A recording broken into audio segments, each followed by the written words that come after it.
கு. நலத்தம்பி, முன்னாள் எழும்பூர் சட்டப்பேரவை உறுப்பினர், தேசிய முற்போக்கு திராவிட கழகத்தின் நிறுவன தலைவரும் எனக்கு முகவரி தந்த அன்பு தலைவர் தெய்வத்திரு கேப்டன் அவர்களை வணங்கியும், கடந்த 30ஆம் தேதி தர்மபுரியில் நடைபெற்ற அந்நியார் கழகத்தின் பொதுச் செயலர் அந்நியார் தலைமையில் வரலாற்று சிறப்புமிக்க பொதுக்குழு கூட்டத்தில் புதிய நிர்வாகிகளாக தேர்வு நடைபெற்றது.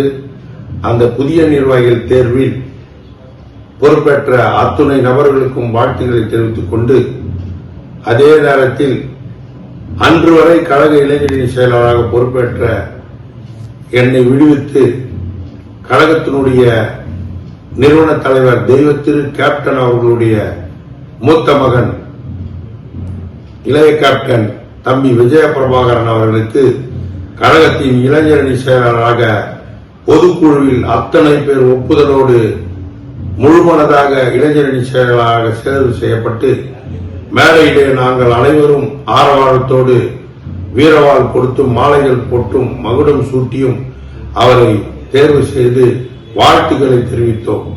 எப்படி தமிழகம் முழுவதும் கேப்டனின் பாதம் பட்டதோ அதே போன்று இளைய கேப்டன் தம்பி பிரபாகரனின் பாதம் தமிழகம் முழுவதும் பட்டி தொட்டி எங்கும் பரவி இயக்கம் வலுப்பெற வேண்டும் என்ற விதத்தில் தம்பி பிரபாகரனுக்கு மீண்டும் அவருக்கு வாழ்த்துக்களை தெரிவித்துக் கொண்டு, அன்றைய தினம் கழகத்தின் துணை செயலாளர்களாக 4 நபர்கள் தேர்வு செய்யப்பட்டனர்.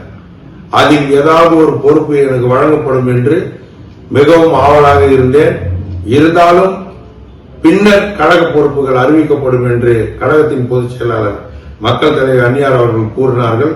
அதை ஏற்று நான் அமர்ந்து, நானும் பொதுக்குழு முடியும் வரை இருந்து வெளியே வரும் வழியில் அனைத்து கழக நிர்வாகிகளும் என்னை பார்த்து, ஏன் உனக்கு பொறுப்பு தரவில்லை, ஏன் உனக்கு பொறுப்பு தரவில்லை என்று ஊடகவியலாளரும் பத்திரிகையாளரும் அதே போன்று மாற்றுக் கட்சியினரும் காவல்துறையை சேர்ந்த அதிகாரிகளும் என்னிடம் கேட்டனர். இருந்தாலும் தலைமை கழகம் பின்னர் அறிவிக்கும் என்று நான் அவரோடு இருந்தேன். இருந்தாலும் தலைமை கழகத்தின் மூலமாக என்னை தொடர்பு கொண்டு எனக்கு அணி பொறுப்பு வேண்டாம் என்று நான் பலமுறை கழகத்தினுடைய தலைமை செயலாளர் பார்த்தசாரதி அவர்களிடமும், கழகத்தினுடைய பொருளாளராக பொறுப்பேற்றிருக்கும் அன்பு தளபதி அண்ணன் எல்கேஎஸிடமும் பல முறை தெரிவித்தேன். இருந்தாலும் எனக்கு எந்த பொறுப்பு வேணாம், நான் கழகத்தினுடைய கடைக்கோடி தொண்டனாக பணியாற்றுகிறேன். ஏன்னா நான் கிட்டத்தட்ட 40-45 ஆண்டு காலம் மன்றத்திலிருந்தே இந்த இயக்கத்தில் பணியாற்றியவன்.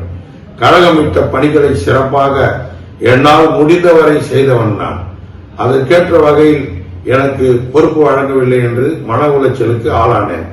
இருந்தாலும் எனக்கு எந்த பதவியும் வேண்டாம், நான் தொண்டனாக இருக்கிறேன் என்று பலமுறை நான் கூறினேன். அதை விட்டுவிட்டு மீண்டும் எனக்கு உயர்மட்ட குழு உறுப்பினர் என்ற பொறுப்பை அறிவித்தார்கள். அதை நான் ஏற்றுக்கொள்ளாமல் மீண்டும் தலைமை கழக செயலாளரிடம் சொன்னேன், என்னை விட்டுவிடுங்கள், எனக்கு பொறுப்பு வேணாம், நான் தொடர்ந்து கட்சியில பயணிக்கிறேன் அப்படின்னு. அவர் கேட்கவில்லை. அதனால் நான் அந்நியார் அவர்களுக்கு இந்த கடிதம் மூலமாக தெரிவித்தேன்.